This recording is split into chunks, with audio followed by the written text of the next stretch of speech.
Tere tulemast taas kord kuulama Uncast podcasti. Tänases saates räägime enesearengu teemadel ja natukene teises võtmes sellisel viisil, nagu tavaliselt üldjuhul ei kuule ja puudutame sellist hingetasandi valdkonda rohkem ja sellel teemal täna siis põhiliselt saab sõna Anatoli. Tema on siis ette valmistanud kenasti mõned mõttekäigud, mida ta on avastanud, et on väga väärt jagada ja annangi siis põhimõtteliselt kohe üle siis sõna Anatolile, aga enne seda veel mainin nii palju, et kui ma mõtlen tagasi aastale, seal 2004-2005, kus ma hakkasin vast natukene rohkem panema tähelepanu sellele, et ka isiklikult parema mina suunas liikuda, siis jah, ma ei saanud teha kõiki samme selle suunas maksimaalselt, sellepärast, et mul lihtsalt ei olnud teadlikkust teatud asjadest. Ehk et minuni ei olnud veel teatud info jõudnud, millest ma siis selle tõttu ei saanud ka haarata tol hetkel, et teha parimaid samme oma parima mina suunas liikumises. Aga teades seda, mida ma täna tean, siis jah, oleks ma seda tol ajal juba teadnud, siis oleks elu olnud tunduvalt paremini elatud ja paremaid valikuid tehtud, aga jah, selles mõttes siis on jällegi see lootus, et see saade jõuab täna nende inimesteni, kes samamoodi on mingis mõttes teadmatuses mingite asjade osas ja loodetavasti siis tänane saade on õnnistuseks igale kuulajale ja see info, mis siit tuleb, siis oleks abiks ja kasuks isiklikul kasvuteekonnal. Nii et jah, siit poolt siis tervitused Anatolile ja sõnajärg on sinu käes. Tervist! Jah, suur tänu. Jah, siin, kes on neid teisi saateid kuulanud, et ilmselt on omajagu kordamist, aga see on ikkagi väärt uuesti niimoodi esile tuua ja võib-olla laiendada erinevate vaatepunktide mõttes, et sellest on teada, et see eneseabi teema on selline populaarne, et inimesed soovivad üldiselt oma sellist olukorda parandada või leida mingitele muredele lahendusi ja seda siis eneseabi meetodite teel, et kus on võib-olla pettutud näiteks, et ma ei tea, riiklik arstiabi või et see ei ole piisavalt selline personaalne, et ei ole piisavalt aega nendesse probleemidesse süveneda, tahetakse ruttu mingi ravim välja kirjutada ja midagi sellist, et ja iga asja jaoks on selline levinud, et pigem otsitakse siis sümptomitele lahendusi, et kes vähegi on niimoodi põhjalikumalt oma seisundile siis lähenenud, on aru saanud, et ikkagi on vaja tegeleda nende juurpõhjustega ja selle jaoks tavaliselt niimoodi konveiermeetoditel töötavatel süsteemidel, et seal siis sellist ressurssi nii palju ei ole, et see on selline pigem nagu õnnistus, et kui satud arsti juurde ja kes kuulab ja pakub erinevaid lahendusi ja võib-olla esimese hooga ei taha kohe mingit ravimit välja kirjutada, vaid päriselt huvitub sellest, et mis toimub ja et mis üldse variandid oleksid mõistlikud. Aga jah, selle eneseabi või enese parendamise, arendamise teemal, et neid meetodeid on tohutult palju. Ja ma näen, et selles saates on hea niimoodi välja tuua, et mis kogemusi meil siin kolme peale on, et mida on võib-olla proovitud või mis on nagu tuntumad, aga et mis on sellised varjupooled või mis saab siis, kui see selline lähenemine on nagu pealiskaudne või kui selline pettumine või et nagu mis sellisel juhul teha. Jaa, et nõustun. Ja kui me räägime sellisest paremaks minaks saamisest, siis jälle tekib see küsimus ka, et kes või mis see mina siis on. Et räägitakse kõrgemast minast ja madalamast minast ja nii edasi, eks. Millist mina siis arendatakse, eks ju. Et kui sa mõtled, et mina on lihtsalt see füüsiline keha, siis sa loomulikult käid trennis, ütleme selles mõistes, ja saad tugevamaks näiteks. Sööd tervislikult, aitab ka sul kaasa, eks ole, sinu lihaste arengule ja lõpuks oled musklis, MyFitness või et kui sa just ei taha MyFatness siis käia või midagi sellist, et see on nagu teine variant, aga kui sa mõtled, et noh, et okei, ma olen see ego, see, kes elab siin mõistuses, siin pea sees nii-öelda, et seal, kus mul see teadvus on, nagu ütleme, see harjumuspärane teadvus, et kus me tavaliselt hästi palju aega veedame, on oma peas nii-öelda. Ja et siis me mõtleme, et okei, me oleme järelikult see mõistus, et siis peaks mõistust arendama, et või siis kaks kokku, okei, mõistus ja keha, järelikult äkki need mõlemad kokku moodustame selle nagu, selle päris mina nii-öelda. Nii okei, mis on mõistuse toitmiseks vaja? No igasugused, ma ei tea, mindseti, ütleme arendamisvõimalused, just lugemist, infot, videote vaatamist, õppimist, ma ei tea, matemaatika, sõnamängud, naljad, huumor, mis arendab loomingulisust, siis võib-olla musikaalsus ja siis okei, mõistus areneb. Väga tore.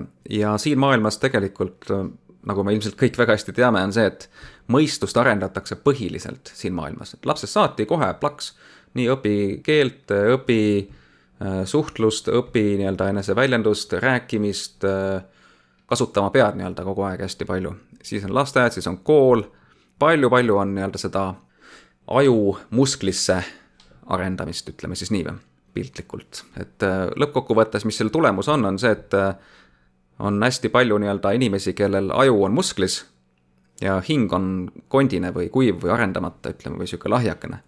Ja noh, mõnedel on keha on ka, ütleme, siuke hästi arendatud ja nii edasi, aga kuidas kellelgi.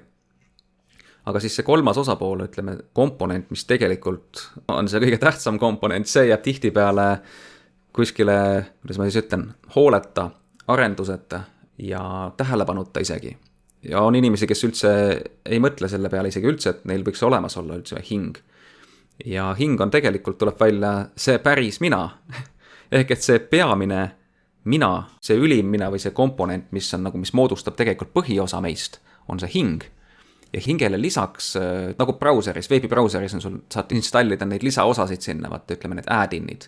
ID-kaardi tarkvara saad panna sinna, no need lisaosad sinna veebibrauserisse, sinna Chrome'i näiteks, eks. Samamoodi mina näen, et mõistus on ka selline lisaosa nii-öelda hingele, mis on nagu juurde külge ühendatud kuidagi. Ja hinge ja mõistuse vahel peaks tegelikult toimima suhtlus ja hing peaks tegelikult olema juhi positsioonil.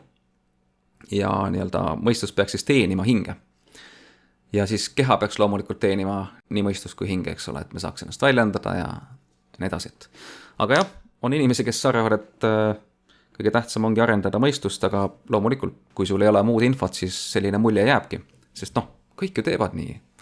Keegi ei räägi hinge arengust, on ju, ja nii edasi. Ja isegi väga paljud ei tea, mida teha hinge arendamiseks, eks ole. Mis see hinge areng üldse endast kujutab. Mida see annab? Mis väärtust see loob, eks ole. Et mõtled, et okei, et mõistusarendusest piisab, mindset on hea, korras, vägev, siis on elu hästi, vaata. Ja mina isiklikult näen, et see ei anna päris sellist rahuldust, vähemalt minu jaoks ei ole andnud. Pelgalt mindset ja mõistusarendamine ei ole andnud mulle seda nauditavat elukvaliteeti, vaid hinge arendamine on andnud seda. Ja kordan uuesti üle, et hinge arendamine toimib ainult ühel meetodil, see on igapäevaste korduvate palvetega Jumala armastuse järele. Või siis looja jumaliku armastuse järele. Portsion haaval küsid lihtsalt juurde palvetes, siirastes palvetes, nagu me oleme rääkinud siin. Ja see, mis sinusse tuleb, see jumalik aine, see automaatselt mõjutab sinu hinge arengut ja toob neid arenguid sulle, nii et sa saad ise kogeda, mida see tähendab, kui sa seda praktikasse hakkad panema. Ja see ei ole sama, mis meditatsioon. Et siin tuleb olulist vahet teha, et siin ei ole midagi pistmist mediteerimisega ega mingisuguste meditatiivsete mõistuslike praktikatega. Siin ei ole mõistusega põhimõtteliselt üldse mitte mingit pistmist. Siin on puhtalt see, et sinu hing on see aktiivne osa, millega sa nii-öelda palud ja küsid seda armastust ja millesse see armastus nii-öelda valatakse siis. Et mõistus on lihtsalt natukene aitab kaasa võib-olla sellele protsessile, et sa oleks rohkem avatum sellele võimalusele. Ja see ongi, kuidas see edasiliikumine toimib. Ja mis edasi hakkab saama? No, jah, sellest ma võin rääkida päris palju, aga ma ei tahaks tänast saateaega selle alla väga palju panna. Et lihtsalt see, et küsimus on jah, et milliseid tulemusi sina tahad oma elus. Ja kui sa tahad olla maksimaalselt parim sina, siis sa ei jäta oma hinge arendamata, sa ei jäta seda lihtsalt soiku. Eriti veel, kui sa tead sellest võimalusest, et selline siin olemas ja et see pakub väga palju ja see pakub rohkem, kui sa hetkel oskad üldse ette kujutada. Kui sa hakkad seda tegema, siis su elu muutub täiesti fantastiliselt palju nauditavamaks. Sest et su hing teab, mida see vajab ja nüüd sa ka põhimõtteliselt tead seda teekonda, kuidas seda saavutada, sest ma juba ütlesin selle ära sisuliselt ja oleme rääkinud ka saadetes ennem. Nii et jah, nüüd kui sa tahad parimat mina saavutada, siis ja kui sina oled see hing, siis ilmselgelt hinge arengusse tasub investeerida ja sellega tegeleda, nii et see on minu soovitus tänaseks.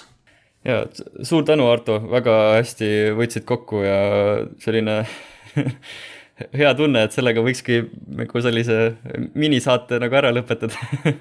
aga jah, mis ma tahtsin enda poolt lisada, et on need erinevad esmaabimeetodid ja no, selle praeguse saate nagu mõte on see, et meelitada siis nii-öelda mõistust vaatama laiemalt, et justkui vaikimisi võib-olla tundubki, et peab tasakaalu hoidma, et okei, ma hoolitsen keha eest ja ma ei tohi oma mingit mõistust või nii-öelda, et ma nagu intellektuaalset poolt peaksin nii-öelda ka arendama ja midagi harima ennast, lugema, käima kuskil koolitustel ja siis nagu, et justkui nagu sellest see nagu tasakaal koosnebki, et ma käin, ma ei tea, piisavalt ma ei tea, jõusaalis jooksmas ja siis loen mingit harivat kirjandust. Et just see hingeline pool, ehk siis see hingetasand, mis on nagu mõistusele täielikult hoomamatu, et selle nii-öelda väljatoomine, et sest noh, nagu see on, ma olen tohutult õnnelik, et selline info on tegelikult saadaval. Esmapilgul harjumatu, et kas on üldse võimalik, usaldusväärne ja nii edasi, et see info, mis on seal siis näiteks Badgeti kirjade või teiste nii-öelda meediumite poolt siis edastatud, et mis seal on vaimsete maailmate tasanditel toimub ja et mis saab peale surma ja nii palju erinevaid teooriaid ja ma ei tea, nägemusi ja arvamusi ja nii edasi. Aga ma julgustan lihtsalt iseseisvalt tunnetama, et mitte küsima kellegi teise käest, et mis sina arvad sellest või nii-öelda, et kas nii-öelda, et otsid nagu võib-olla siin lähitutvuskonnas nii-öelda, et kas on sinu meelest okei, kui ma siin mingit seda teemat uurin, et pigem on puhtalt see ise igaühe enda asi, näiteks võtta Badgeti kirjadest mingi sõnum, lugeda, tunnetada, et mis tunne valdab sellise info nii-öelda kogemised. See ongi see, mis infot sa tarbid, et kui see info on selline taevalik ja selline armastav ja hinge toetav, et see igal juhul avaldab head mõju, et küsimus on selle ukse avamises, et kas sa lubad, kas sa teed teadlikult valiku ja mis puudutab siis palvete tegemist, siis see sisuliselt on teadlik tähelepanu, ehk siis fookuse suunamine hingele. Kui muidu harjumuspäraselt võib-olla on see, et kas näiteks eneseabimeetodite raames suunatakse siis fookus nii-öelda siis mõtete juhtimisele, et tehakse meditatsioone, proovitakse nii-öelda saada see juhi roll kätte, et nii-öelda ikkagi tõesti see on samm kõrgemal kui see, et kus nii-öelda peas on kogu aeg mingid uitmõtted ja üldse ei nagu vaikuses ei kannata üldse olla, sest see on nagu hullumeelne, mis seal peas toimub.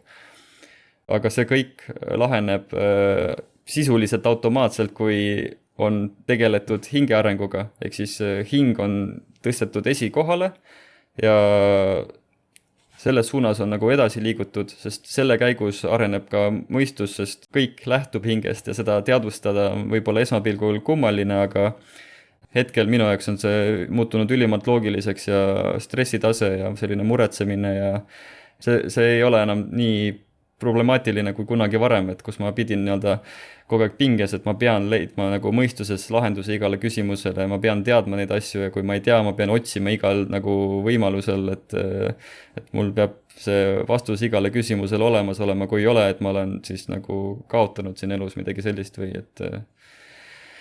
et selles suhtes jah, ja mis puudutab siis nii-öelda erinevaid eneseabimeetodeid, et on tõesti häid viise, kuidas oma elu siis kvaliteeti tõsta. Küsimus on selles, et milliseid ressursse, millist pingutust, nagu kui nii-öelda ränk see nii-öelda on, et näiteks, ma ei tea, võtta mingit paastumine, mingit dieedi järgimine või mingi regulaarne spordi tegemine ja siis, et ilmselgelt, kui teha nii-öelda järjepidevalt sporti ja süüa nii-öelda kontrollitud viisil, et see mõjutab tervist ilmselt paremuse suunas selles suhtes, et jääb ära mingi selline rämpstoidu söömine või nagu liigne selline nii-öelda nagu laisklemine või nii-öelda, et kus lihased ei jaksa nagu füüsiliselt midagi teha, mingi pikk jalutuskäik muutub nii-öelda vastuvõetamatuks. Aga siin ongi see, et selle jumaliku armastuse teel käimisel sellise meetodi, kui seda niimoodi nimetada, et see ei nõua mingit rahalisi ressursse, kuhugile minemist, registreerumist, jah, selles suhtes see on nagu alati saadaval igaühele, seda vabalt võib kombineerida kõikide nende tegevustega, mis on hetkel nagu harjumuspärased, et näiteks, ma ei tea, käid jooksmas või ujumas, et millega siis oma nagu mõistust või sellist nii-öelda, mis mõtteid nagu peas hoida või et mingi muremõte tikub peale, et siis teha jälle palve. Enda kogemuse järgi kohe lihtsalt meel rahuneb või kuidagi see enesetunne muutub nagu leebemaks ja saab nende toimetustega edasi minna. Ja noh, näiteks kui vaadata mingeid selliseid pika ajalooga praktikaid, et on vipassana meditatsioon või selline vipassana meetod, kus on seal, tavaliselt on mingi 10-päevased sellised kursused, kus 10 päeva jälgitakse toitumist, istutakse vaikuses, seal siis järgitakse sellist kindlat sellist reeglistikku, et selle siis vipassana meditatsiooni siis eesmärk on see, et rahustada oma mõistust, tuua nii-öelda see kese nii-öelda tagasi nii-öelda siis endasse, et mitte olla nagu selline tuulelipp, vaid et olla teadlik sellest, mis kehas toimub. Et see on tore, et selline võimalus on, et siin Eestis on neid ka korraldatud, et ma nüüd viimast infot hetkel ei tea, aga nii palju, kui ma olen selle kohta uurinud, et see ikkagi nõuab sellist ettevalmistust, et iga teine võib-olla ei jõua niimoodi, et istuda maha, vaikuses rääkida ei tohi, istud liikumatult, nii liikumatult, kui see õnnestub, et see nagu on mingis mõttes nagu füüsiliselt ja vaimselt väga selline keeruline kurnav tegevus. Ja seal on aru saanud, et tihtilugu, et kõik ei suuda seda nagu näiteks seda 10 päeva seal lõpuni vastu pidada. Et see on nagu väga keeruline. Ja siis siin tekibki küsimus, et on jah, tegemist efektiivse meetodiga, aga millised variandid on veel olemas, mis on armastavamad, leebemad, mis ei nõua sellist tohutut nagu pingutust või nagu ettevalmistust, et see niimoodi edukalt läbida ja siis selle käigus ka niimoodi, et see intensiivne puhastumine, näiteks ma ei tea, kui võid teha mingit paastumist, kui paastumine on ilmselt nagu kõige rängem, et mida ei soovita nii-öelda kellelegi niisama teha, et seal pigem vaadata nagu selle poole, et mis on selline, ma ei tea, selline vahelduv paas näiteks, et sa toitud kindlatel kellaaegadel, juba see nagu on palju leebem ja samas nagu pikas plaanis on seda tõenäolisem jätkata. Et ja siis, mis puudutab veel nii-öelda selliseid tavalisi meetodeid, dieedi järgimine, sportimisega tegelemine, kujutan ette, et see on päris paljudele valmistanud nagu pettumust või nii-öelda, et sellise pealiskaudse suhtumisega on siis otsustatud, et okei, nii, ma pean midagi oma tervise jaoks tegema, ma ei tea, proovime, ma ei tea, sellist dieeti või proovime nii-öelda sellise regulaarsusega sporti teha.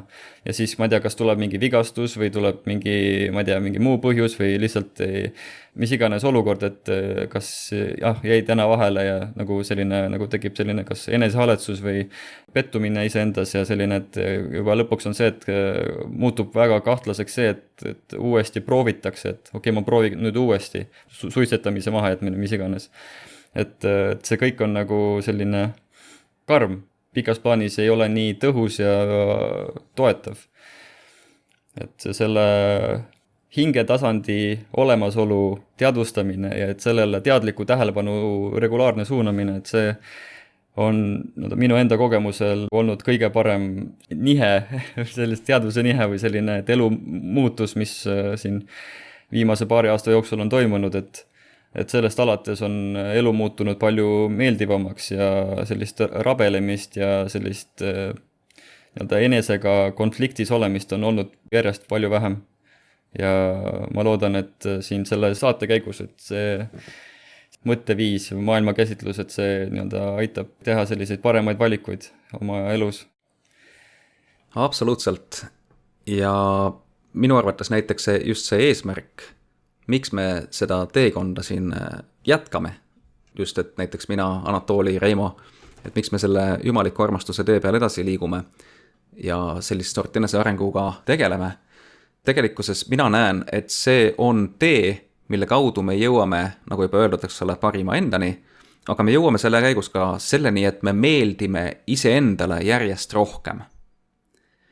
Kui me räägime suhetest ja ka suhtest iseendaga, siis tegelikult paljud meist on vaadanud enda sisse ja mõelnud, et mulle ei meeldi enda juures see või teine või kolmas või mulle ei meeldi mu käitumine või see suhtumine või need mõtted või mingid muud asjad. Tahaks nendest mingitest asjadest lahti saada või tahaks olla teistsugune. Et kuidas on see parim ja efektiivsem meetod selleni jõuda? Et tegelikult on mitmeid asju, mida siin saaks teha, aga kindlasti üks nendest efektiivsematest on just see jumala armastuse omandamine. Ja see juba lahendab sinu sees ära niivõrd mitmeid probleeme korraga. Ehk see on sellist sorti toime, mis mõjub sinu terviklikkusele.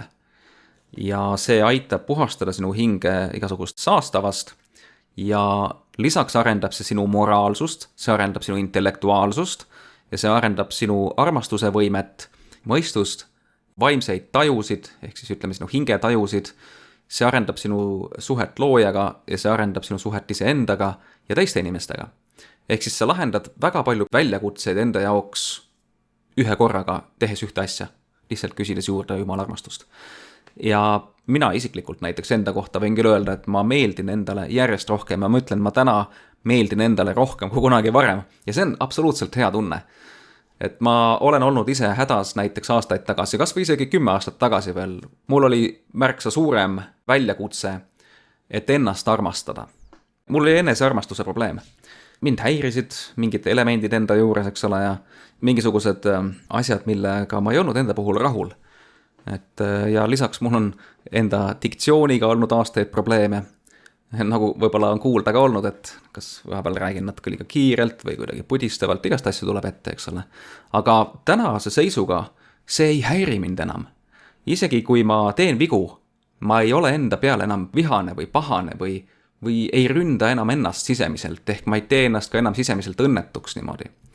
Ja kui keegi teeb mulle haiget, siis ma suudan kiirelt inimestele andestada. See on väga oluline võime muuseas.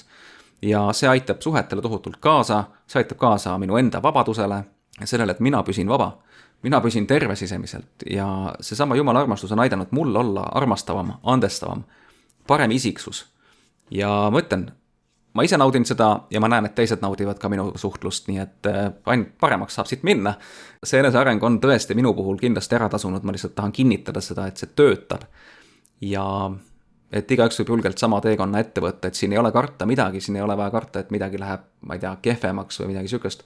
Kuigi ajutiselt võib tulla mingeid asju küll vastu, millega sa siis pead tegelema, eks ole, aga päris kindel on see, et sa võidad kõik need asjad. Mina olen võitnud. Võib-olla ma oskan isegi mõne asja koha pealt nõu anda millalgi, et eks siis näis, kas avan mingi nõustamiskeskuse ka kunagi või mitte, aga raamatu kirjutamine on küll käsil, et kuidas ma mitmeid probleeme olen oma elus suutnud ära lahendada ja paljuski ka selliste samasuguste meetoditega, et ma lähen sinna probleemi juureni või vähemalt ma otsin välja, kus on mingisuguste mitmete probleemide üks ühine juur või see ühine nimetaja ja ma lahendan selle ära. Ja kui ma selle lahendan, siis ma saan lahenduse väga paljudele oma erinevatele probleemidele korraga. Ja ma usun, et paljud meist on otsimas selliseid lahendusi. Ja see jumala armastus meie sees aitab ka näha neid asju. Et see on ka hästi hea asi, et see aitab meil saada teadlikumaks sellest, mis meie sees toimub. Ja juba see on väärtus omaette. Kui meil on selgem nägemine, selgem mõistmine iseendast, siis see aitab meil juba lahendada probleemist. Kui sa ei näe probleeme, siis sa ei saa tegeleda sellega, eks ole. Et see on nagu näiteks mingi müstiline haigus, kehas on mingi X asi, ja pidevalt on mingid sümptomid, aga aru ei saa, millest see tuleb, kus see põhjus on. Tahaks selle põhjusega tegeleda, aga absoluutselt ei saa aru, kus see on. Keeruline. Aga mis puudutab sellist hingemaailma ja sisemist, ütleme, hinge tervist ja ka mõistuse tervist, siis siin saab jumala armastuse mõju päris palju kaasa aidata. Et selle koha pealt võin kinnitada küll, et nii see on minu elus olnud. Järjest armastavam mina kes ei tahaks olla armastavam, on ju. Sest et see aitab kaasa põhimõtteliselt sinu õnnelikkusele ja see on põhiline, mis tegelikult, ma arvan, meile kõigile siin korda läheb, on õnnelikkus, on ju nii. Kuigi me defineerime ilmselt õnnelikkust erinevalt ja üritame võib-olla jõuda erinevate meetoditega sinna, aga mina enda jaoks olen paljuski aru saanud, mis on õnnelikkus minu jaoks, et see sisaldab kindlasti armastavat olekut ja seda, et ma suudan armastada ennast ja teisi ja vabadust, sisemist rahulolu ja naudingut, rahu, rõõmu, sisemist balanssi või sellist tasakaalukust, hingavat olekut sisemiselt. Ja seda, et ma suudan olla energiline ja nautida elu, elamist ja iseennast ja olemasolemist, eksistentsi. Et need on minu jaoks sellised väga määravad olulised asjad ja ma näen, et tänu jumala armastuse omandamisel on väga palju mulle tulnud neid asju, mida ma olen just soovinud, mida ma just mainisin ka, nii et see arengutee on ennast ära tasunud, nii et ja moraalne, intellektuaalne ma kindlasti olen tahtnud ka olla ja ma näen, et see on toiminud ka selles osas. Et mul ongi olnud tegelikult 2 teed, nagu ma olen aru saanud valikus. Üks on see, et ma lihtsalt püüan oma hinge puhtamaks teha, ilma seda jumalikku armastust enda hinge laskmata näiteks, ja siis ma saan põhimõtteliselt areneda küll moraalselt ja intellektuaalselt ehk mõistuslikult ja ka kehaliselt ja ka suhete oskuses ja nii edasi. Aga mis puudu jääb, on hingeareng. Seda ma ei saa saavutada lihtsalt oma hinge puhastamisega või oma inimliku armastuse puhastamisega. Et seal toimub lihtsalt mingit sorti kasv küll, aga see ei ole päris seesama kvalitatiivne muutus, mis toimub just selle jumalikkuse omandamisega, et siis see annab täiesti teisi komponente sisse ja täiesti teistsugused uued tulemused, mida muud moodi ei ole võimalik saavutada. Ja kuna see tee on kõigile lahti juba paar tuhat aastat, siis ma ei näe põhjust, miks peaks sellest teemale hoidma, et ainuke variant võib-olla mõistuses hakkavad võib-olla tööle, et oi, mine tea, et äkki see on seotud mingi religiooniga või äkki ma pean siis hakkama mingisuguseks usuhulluks või jumal teab milleks, et seda ei taha. Ilmselgelt ei taha, ega mina ka ei taha, et ilmselgelt, kui ma oleks mingi usuhull, ma arvan, ma ei oleks siin saates täna. Aga tahan julgustada just osa võtma universumi parimast, suurimast kingitusest, mis on kõigile inimestele mõeldud. Ja mis annab selliseid tulemusi, mida mitte mingi muu tehnika sulle põhimõtteliselt ei anna. Ja ei saagi anda. See on umbes sama, et sa üritad saavutada näiteks porgandit süües sama efekti, mida annab sulle näiteks klaas vett või mingisugune hästi hea mingi küpsisetort näiteks. Porgand ei anna sulle seda. Et mis tulemust sa tahad, sa pead valima vastava meetodi. Et nii lihtne see ongi tegelikult. Aga rääkides meetoditest, Anatoli, sul oli vist veel mõttes, et vaata, kuna on erinevaid meetodeid, mida inimesed kasutavad, et oma arenguteel üleüldises mõttes nagu edasi liikuda, siis on igasuguseid, mis valmistavad ka pettumusi ja mis on sellised, ütleme, isegi üsna raskesti teostatavad ja keerukad ja tihtipeale on siuke tunne, et lähed läbi põrgu, tead, et vaata mingi Dark Night of the Soul ja mida kõike, vaata, et millest on juttu olnud, ja hinge tühjust kogetakse. Sul on vist Anatoli teada nendest asjadest rohkemalt, äkki tahad rääkida lähemalt? No ma Vipassana meetodit mainisin, see võtab mingis mõttes nagu sellise kokku, aga seal saabki neid erinevaid, et kui näiteks joogat on erinevaid liike joogasid, ei jõua kokku lugeda, et siis järgitakse mingit õpetust, et kas on vaja mingit teatava regulaarsusega sellega tegeleda, et ja siis on selline ahvatlev, et alguses on äge, et see nagu arengupurv nagu toimub kiirelt, et muutus nagu enne, kui ma ei teinud joogat ja kui ma nüüd teen joogat, et siis seal tekib selline nagu sõltuvus või selline hea nagu eufooriline tunne, et vau, see on väga vägev, et suured tugev mõju tervisele ja nagu enesetunde muutumisele. Et samas on ka mingid väljakutsed, et näiteks kui keha ei paindu või et tekib mingi vigastus, et sa kuidagi ego võtab üle ja nii-öelda, et ma ikkagi jõuan sinna asendisse või midagi sellist, et seal on sellist nagu mõistuse tasandil sellist võitlemist omajagu. Ma ise tegelen joogaga, ma olen lihtsalt enda jaoks leidnud, et selline, mis on minu jaoks optimaalne nagu sagedus, et ma 6 korral või 5 korral nädalal ei tegele sellega, aga et vastavalt sellele, kuidas tunnen, et nii, et mis konditsioonis ma olen ja mis on nagu minule päriselt selline hea, et ma tunnen rõõmu ka sellest, et see ei ole selline ebameeldiv kohustus, mille ma nagu iseendale nagu seadsin, et ja siis mis tekitab sellist stressi juurde. Eks saabki nagu erinevate nende meetoditega niimoodi edasi süvitsi minna, kui on huvi. Siis on teadliku muutuse koolitused ja et sa võtad nagu kontrolli selle kõik oma keha teadvuse tasandit, mis seal on. Et ma olen üht-teist uurinud, üht-teist proovinud enne jumaliku armastuse tee leidmist, siis märkasin lihtsalt seda, et hing on olnud selline nagu kuidagi sisemine selline kurbus või selline tühjus või selline, et mille jaoks see kõik on, et nagu ei ole tekitanud sellist nagu rõõmu või nagu sellist, et vau, et ma olen nüüd täiesti õnnelik ja täielikult rahul kõigega, mis mu elus on või kuhu poole elu liigub. Et jah, mis puudutabki sellist nagu intellektuaalset arengut ja et ma ei tea, usun teaduslikku meetodit ja et ma ei tea, milleks üldse vaja jumalast rääkida, et see nagu jah, et meil on nagu mõistus ja me teaduslikud saavutused ja et see on meid viinud nagu inimkonnana edasi ja et selles on nagu selline võti, et me peame veel rohkem nagu seda poolt arendama ja siis kõike läbi teaduse seletama. Et no siin näiteks üks hea näide on Harry Haameri raamatust, et meie elu on taevas, et seal siis Harry Haamer, kes oli siis kahjuks küüditatud Siberisse, et siis seal oli see olukord, et ta sattus kokku siis keemikuga, kellega oli tore vestelda, et seal plastikute tootmisest ja nii edasi.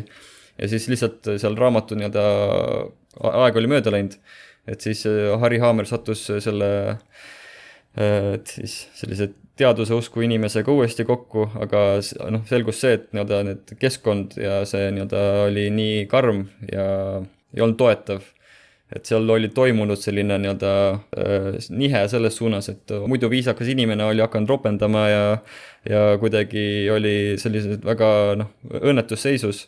Et Harry Haamer suutis vaimse hoiaku ja sellega suutis säilitada sellise inimlikkuse ja sellise armastava suhtumise. See on nagu üks selline teema, mille üle nagu tasub mõelda, et jah, meil praegu on selline mugav tsoon, et meil on siin rahulik ja ma ei tea, stabiilne töökoht, aga kui juhul, kui midagi muutub, ma ei tea, mis iganes, et siin elu on selline maa peal üsna tegelikult õrn. Ei tea, mis võib juhtuda paraku, et siin toimub igasuguseid anomaaliaid paraku, et siis või mingite otsuste tegemisel tulevad tagajärjed, mis mõjutavad neid inimesi, kes ei ole nagu otseselt süüdi milleski.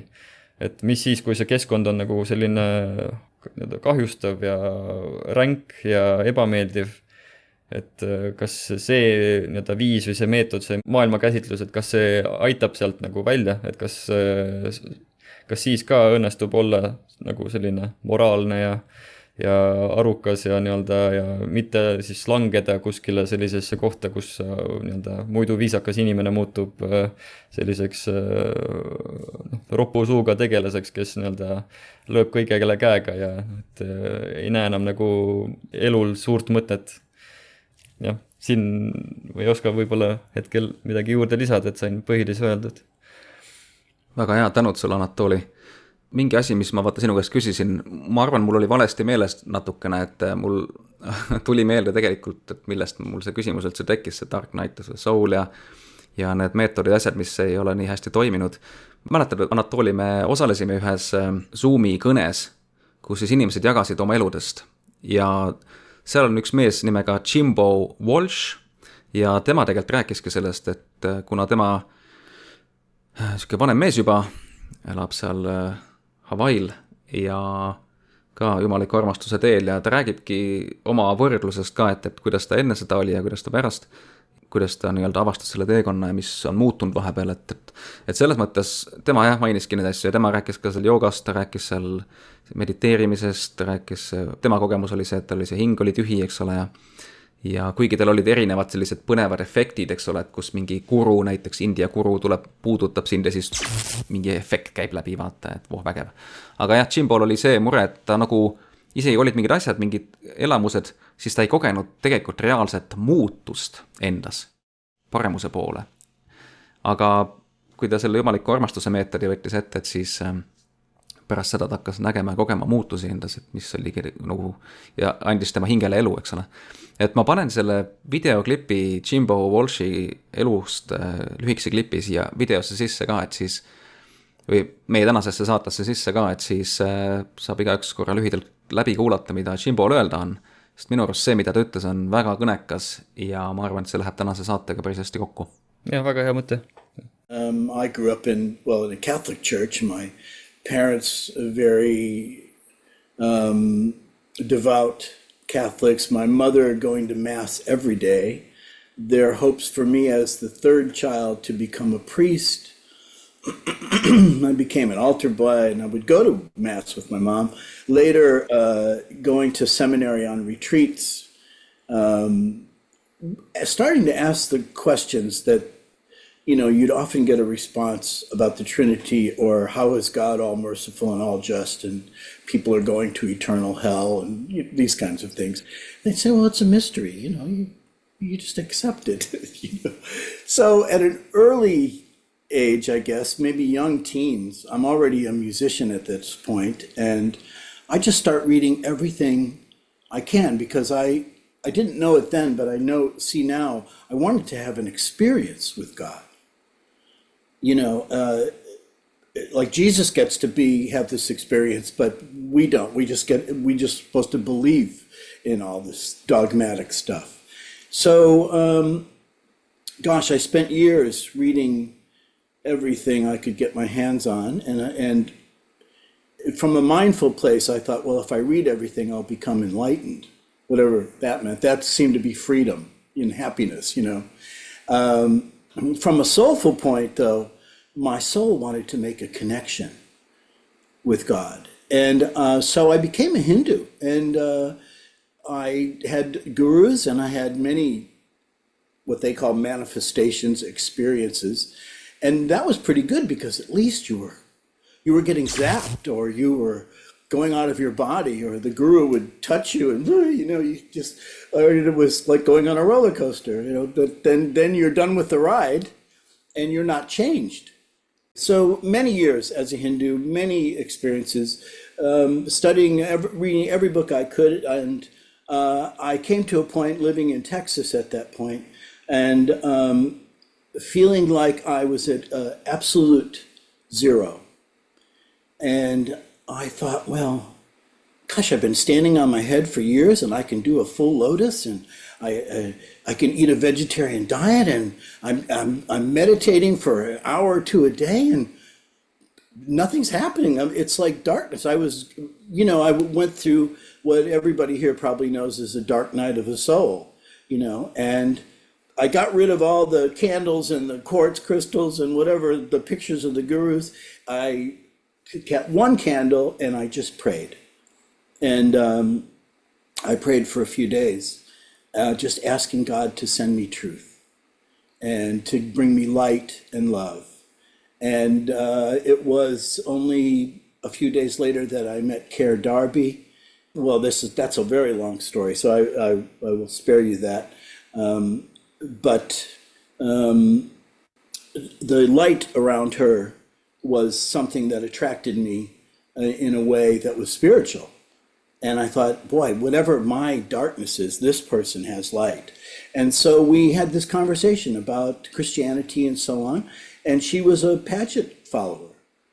So she said, oh, there's no Trinity, and Jesus isn't God.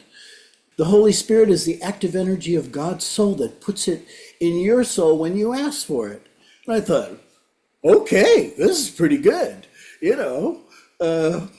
And then she said the angels talked to her. So we went to a place where the angels talked to her, and two angels appeared to us. And that at age, whatever age I was, 37, I think I was then, that was the turning point in my life, because I felt the difference between the natural love of yogic meditation and gurus and this hug from God that's just light and love. And it's not scary and it's not kundalini, and it's just this beautiful grace. And I thought I had read all the spiritual books, my spiritual ego, and she presented me with Paget volumes. And they were just, they were in alignment with everything that rang true for me. So that was 1988, 87, 88. And so I've been involved in the Divine Love communities in one form or another since then. And I got what I was looking for. And I hope that you too, the band, finds what they're looking for as well. But anyways, thank you for letting me tell my story. Ma mäletan, kui ma ise kunagi ammu 2000 aastate alguses, ütleme siin, see on 24 aastat tagasi on ju, või 23, 22, et kui ma olin ka otsingute teel, püüdsin ennast leida, püüdsin aru saada maailmast, iseendast, miks ma üldse siin olen ja nii edasi, et siis ma ka lugesin igasuguseid materjale ja proovisin mediteerimist ja sellist vaikuses istumist ja selles mõttes muidugi olen poolt, et tasub elus kogeda ja proovida erinevaid asju. Ja eks ma ise olen ka proovinud päris palju erinevaid asju. Ja igast budismi kohta huvi tundnud, eks ole, ja seal India usundite kohta lugenud Sai Babad ja jutud, eks ole, et mõtlesin ka, oleks äge vaata, saaks teha mingisuguseid, ma ei tea, õhust, manifesteerin mingisuguseid aineid või tooteid või mida iganes vaata, et siis ma olen vägev vaimne tegelane vaata, et impressin inimesi, et vaadake, kui muljet avaldavaid asju mina suudan teha, vaata, ma suudan hõljuda, ma suudan lennata, ma suudan teist, kolmandat, neljandat, vaadake mind, kui äge ma olen suur vaimne tegija. Juba pikka aega ma ei taha olla selline inimene, vaata, mind ei huvita olla mingi kuulus tegelane, mind ei huvita olla, ütleme selline mingisugune, et vaadake mind, milline mina siin olen. Minu vaimne tase on ikka niivõrd kõrge, vaata. Et see ei ole üldse see teema, mis mind huvitab või milline ma olen. Et lihtsalt ütlen ära selle. Sest ma näen, et see on lihtsalt selline mingi egolaks nii-öelda, ja see egolaks mind ei huvita enam üldse nagu. Et kunagi ammu rohkem huvitas jah, aga see oli ka üle 20 aasta tagasi. Siis kui mul oli rohkem probleeme endast arusaamisega ja isikliku, ütleme, arengutasemega ja nii edasi, mis on ka loomulik, eks oleks. Ma olin noorem ka ja muidugi elust nii palju ei teadnud ja tahtsin olla ka ikkagi tegija ja silma paista ja tahtsin olla armastatud ja hinnatud ja tunnustatud ja eks mul sellest puudu oligi, ma kujutan ette, nii et selle tõttu ma siis püüdsin ka ennast näidata suurepärasemana, eks ole, aga täna ma ei pea enam ennast näitama, ma ei pea tõestama, sest ma tean ise sisemiselt, kes ja mis ma olen või kelleks ja milleks ma olen rohkem kujunenud ja saanud ja ma näen, et mul ei ole vaja tõestada midagi, mul on lihtsalt vaja elada ja olla see, kes ma olen ja see ongi oluline. Et armastada, areneda, kasvada, jagada ja nautida, eks ole, teha head, olla loominguline, teha huumorit ja nii edasi, et see on, millele ma olen fookuse seadnud ja niimoodi ma kavatsen ka jätkata, et hetkel ma ei näe paremat teed. Võt. Ja see, et ma endast nii palju räägin, ma lihtsalt tahan oma kogemusi jagada, et lihtsalt teiste julgustamiseks, et see on nagu see asja mõte, et siis lihtsalt teised saavad mõelda, et okei, ja et tahaks ka midagi sellist võib-olla, et mida Arto on kogenud, Arto sai selle niimoodi, okei, väga hea, proovime ka, on ju. Et see on selle mõttega lihtsalt, nii lihtne see ongi. Et mis on nagu selle enesearvangu selle osas, mis on oluline, armastav suhtumine. Elusid, olukordi on nii palju erinevaid, et ma ei tea, kellel on, ma ei tea, kõik hästi ja nii-öelda, ma ei tea, kodu, auto, pere ja siis sul ongi see, et oledki armastavam, sa oled nagu tänulikum ja väga tore. Mõnel on lihtsalt see, et on nagu päris keeruline olukord ja kodu pole, ma ei tea, mingid laenud, mis iganes konflikt lähedastega. Et siis on jälle see, et ikkagi see on oluline, et sa suudad nagu jääda armastavaks ja nii-öelda, et sa ei pala õli tulle. Et see on nagu tohutu võit tegelikult, et kui iga teine inimene niimoodi teeks, siis ei olekski nagu kellegi konfliktis olla, et nagu selles, et see, see, kes otsustab selline nii-öelda kes on sellist nagu konflikti aldis, siis ta jääb nagu omapäi lihtsalt ja siis sealt ei lähegi nagu midagi edasi. Täpselt nii, Anatoli, ja tänase saate siis võtamegi sellega kokku ja tänane saade nagu ikka on mõeldud selleks, et kõigi meie kuulajate elud läheksid paremaks ja elukvaliteet kasvaks. Nii et olge hoitud ja järgmise saateni.